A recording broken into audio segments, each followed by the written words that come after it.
I'd like to talk this morning about some techniques that we'll use to deal with systems of differential equations as opposed to the ones that we've used for single initial value problem equations. The story so far is this. We have some differential equation, derivative of y with respect to t equals f at t and y. T value, a, we know the value of the solution. We'll call that alpha for now. Our problem is to find, or estimate at least, y of t for t values between a and b.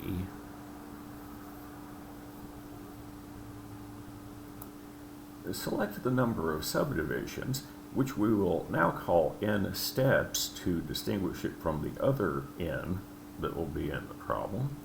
As usual, delta t will be b minus a divided by the number of steps, and for each index from 0 to n steps, t number I will be a plus I times delta t. The initial value of the y function will be stored into entry number 0 in a one-dimensional array w, and then do I equals 0 to n steps minus 1, we calculate w number I plus 1 by using some formulas that involve t values and their corresponding f values. On the right-hand side of our method, if only wi and quantities directly related to it appear, we call that a one-step method. If more than just wi appears, we call it a multi-step method. If only quantities that we have already calculated appear, we call that an explicit method. We've been looking at Adams-Bashforth methods. If the thing that we're trying to compute appears on the right-hand side, we call that an implicit method or an Adams-Moulton method. We've had three ideas about the Adams-Moulton method. One was to simply use the Adams-Moulton formula as a fixed point iteration. The second one was to literally solve the equations involved using Newton's method. And the third one was the predictor-corrector method, in which we use, say, an Adams-Bashforth method to give a good estimate for wi plus 1, and then use that on the right-hand side in the Adams-Moulton method as an estimate for w number I plus 1.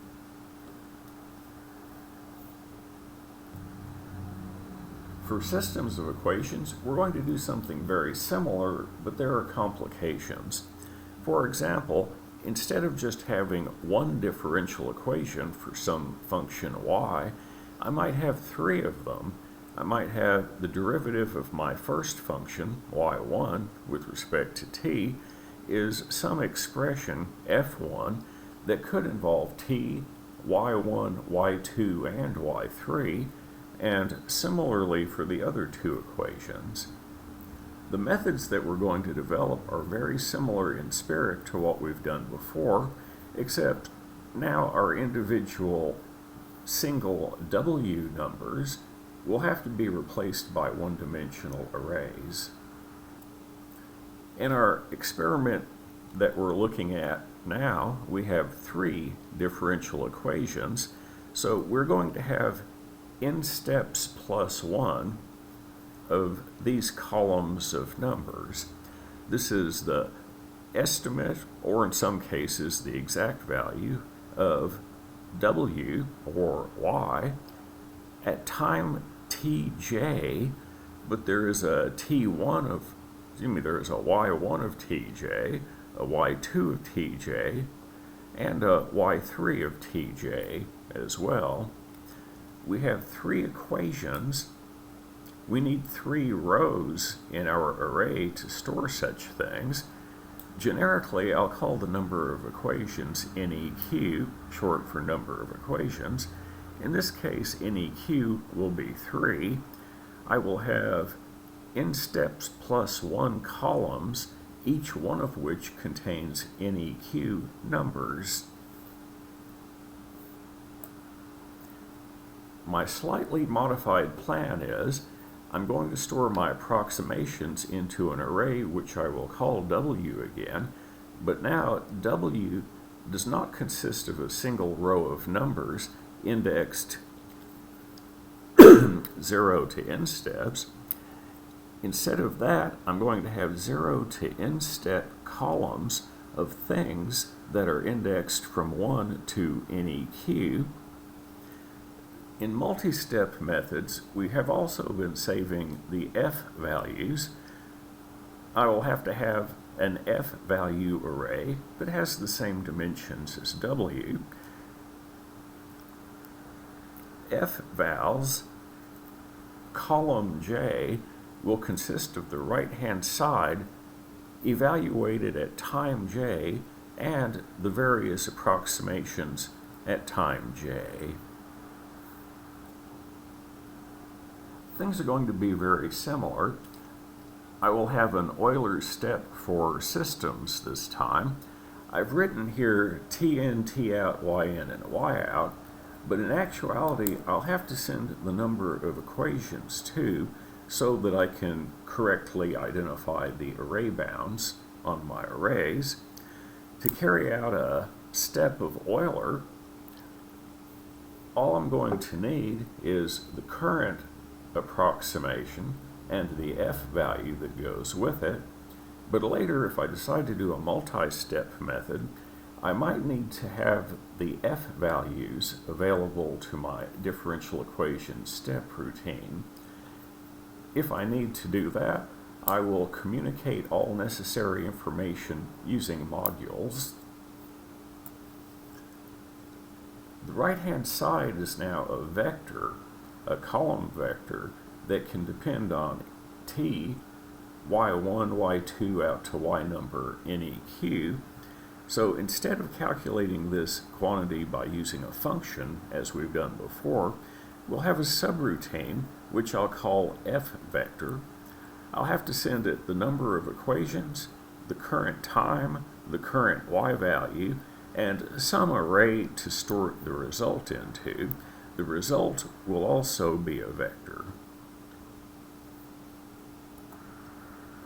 As always, we need a problem whose solution we know, so I decided that I would make up a problem whose solution is u equal 3 cosine of 2t. Obviously, when t is 0, u is 3. The derivative of u with respect to t, using the chain rule, is negative 6 sine of 2t, so u prime at 0 is 0. These two statements are going to constitute the initial condition. The second derivative of u is negative 12 times cosine 2t, which is negative 4 multiplied by 3 cosine 2t. 3 cosine 2t is u, so the second derivative of u with respect to t is negative 4 times u. So the problem that I want to solve is second derivative of u with respect to t plus 4u equals 0, given that u of 0 is 3 and u prime of 0 is 0. We will create two new functions, y1 and y2. y1 is equal to u, y2 is equal to u prime. The derivative of y1 with respect to t is the derivative of u with respect to t, which is the derivative of u with respect to t, which is y2. The derivative of y1 is y2. The derivative of y2 with respect to t would be the second derivative of u with respect to t, which from the differential equation I know to be negative 4 times u. U is y1, so the second derivative of u with respect to t, that is to say, the derivative of y2 with respect to t, is negative 4 times y1.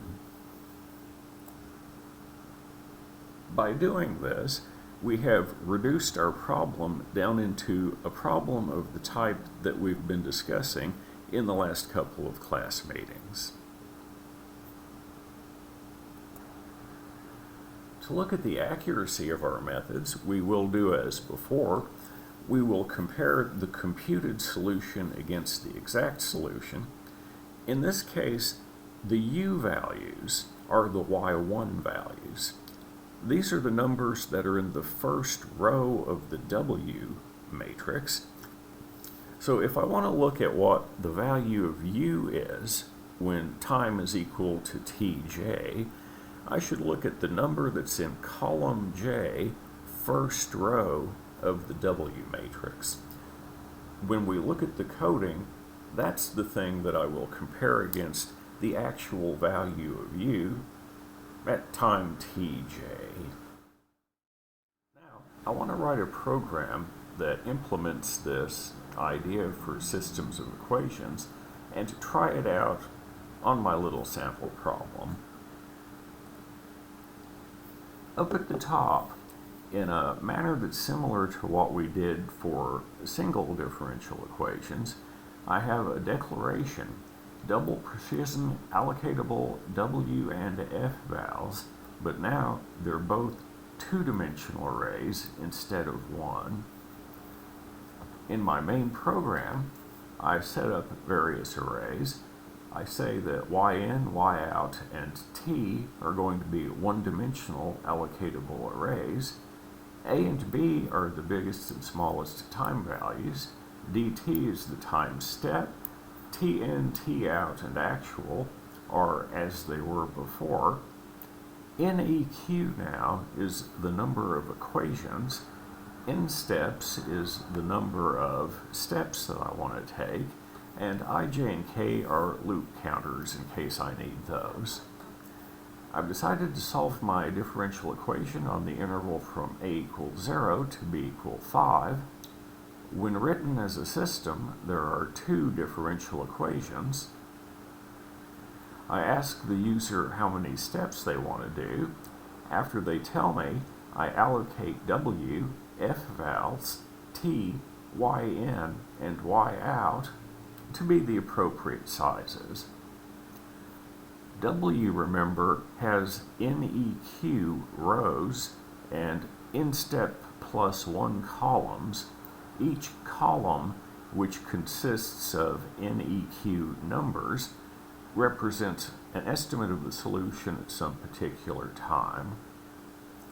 The derivative of y with respect to t is supposed to be f of t and y. I'm going to store those f values into the array f vals, which now also, like w, has neq rows in it. T, yn, and yout, though, are ordinary one-dimensional arrays. The number of numbers in them is neq.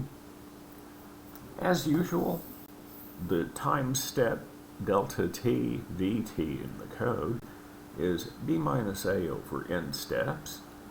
And then I actually go ahead and calculate all the time values so I don't have to do it again later.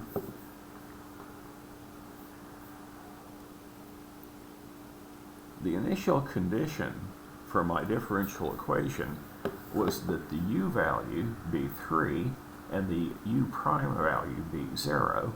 So I put that in with a direct assignment statement. As we said, we're going to keep all of the right-hand side values.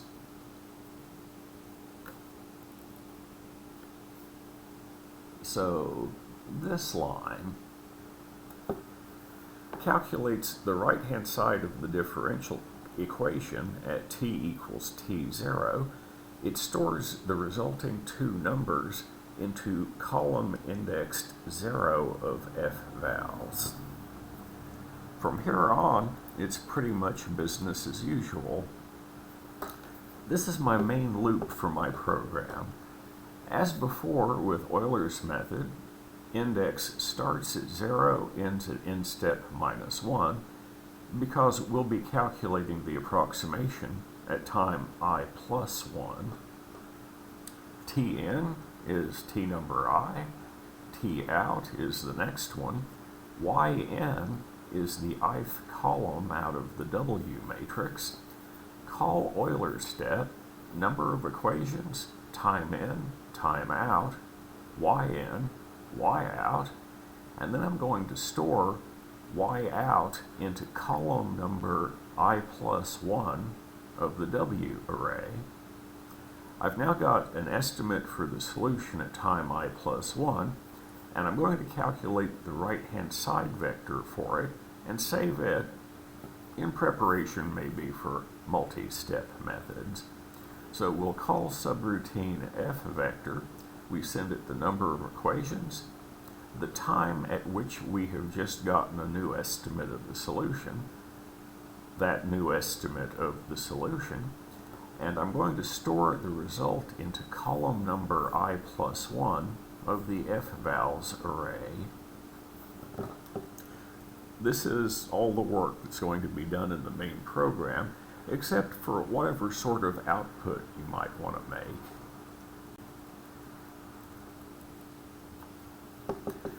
We're going to open three files. File 12, 13, and 14 are going to contain the computed solution, the exact solution, and the error, respectively. I go around in a loop where I can be anything from 0 to n steps.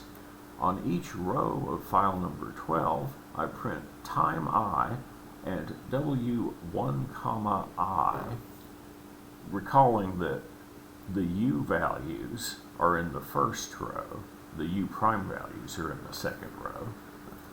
I'm going to write out to file 13 the corresponding time and actual value of the solution, since we know it. Also, I'm going to print out to file 14 the time and the difference between the approximation and the actual solution in absolute value.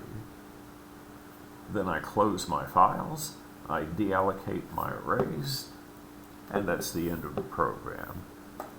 I hope that everybody can see that except for the details of what I'm dealing with are now columns of numbers instead of just numbers, that the logic for this is exactly as it was for our earlier Euler's method code.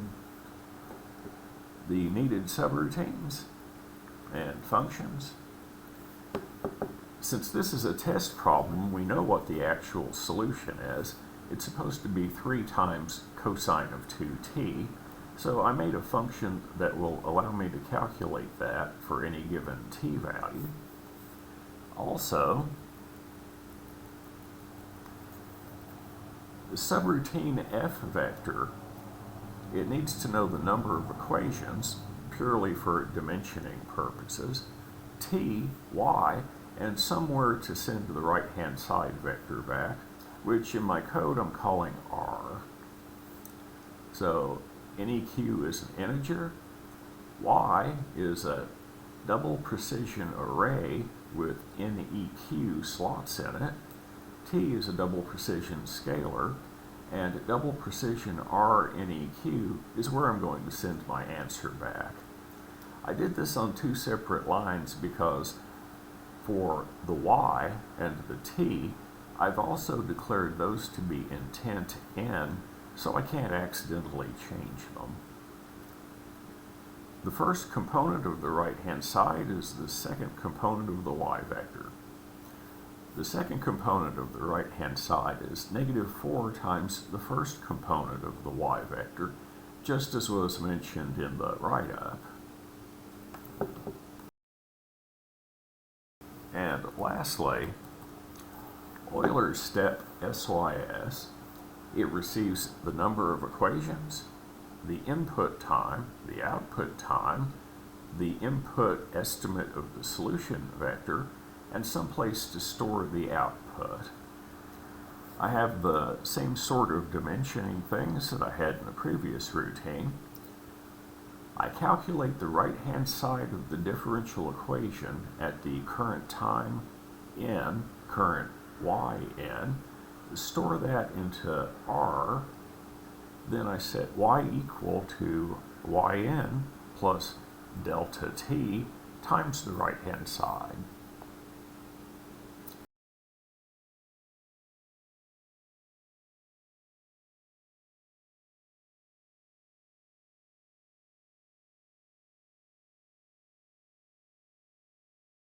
This is exactly Euler's method.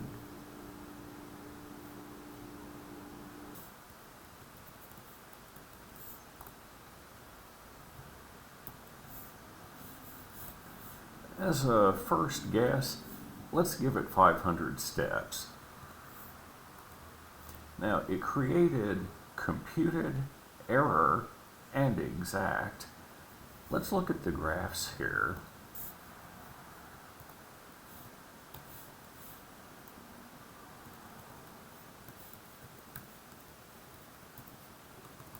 This particular computer likes it best if you set the terminal type to X11. So let's plot exact.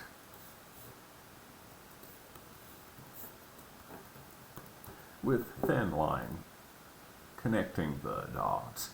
This looks pretty much like you would figure a combination of sine and cosine would look like.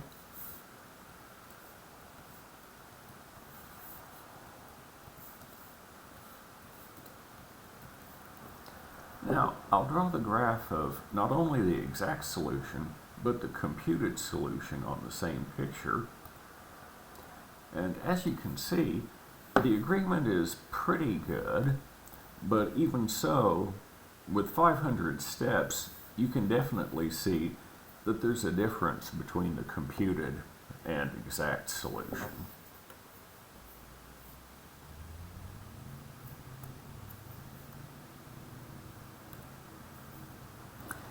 Let's look at the error. I'm actually going to look at the numbers. So at the very beginning it was 0, as it should be. Then it's roughly 10 to the minus 4. You begin to see some 10 to the minus 3s. Soon there's 10 to the minus 2s. Some more 10 to the minus 2s.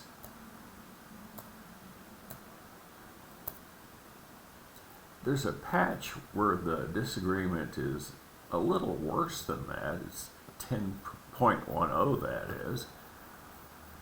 Then it goes back down into the 10 to the negative 2s. There's another place where the graphs turn around, which is where we've seen the badness before.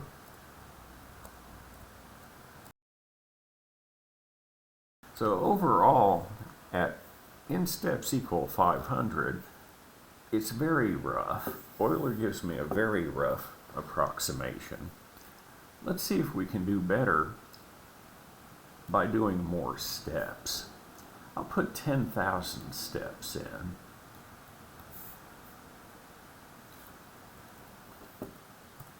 So let's draw our picture again.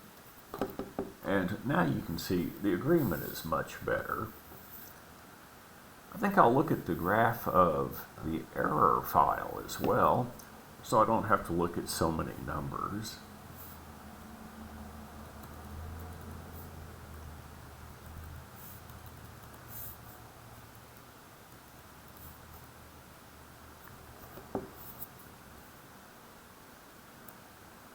Now, these are the absolute values of the errors. The error is sometimes negative and sometimes positive, which is why I'm seeing these sharp corners. It looks like the worst error happens there towards the end.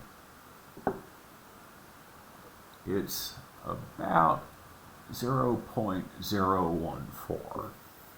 Also notice, as time increases, the error seems to be getting worse. This is somewhat to be expected because W0 had no error in it, but W1 did.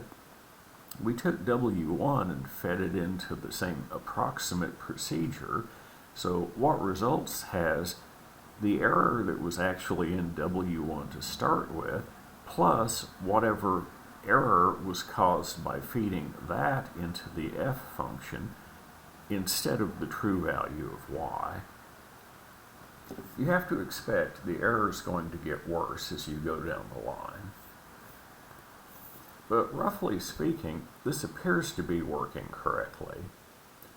On the other hand, obviously I need better methods than this. The first one that comes to mind is the most outlandish one of all.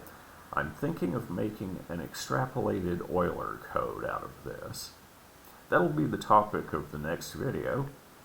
In the meantime, I hope everyone's having a good day. I'll talk to you again soon.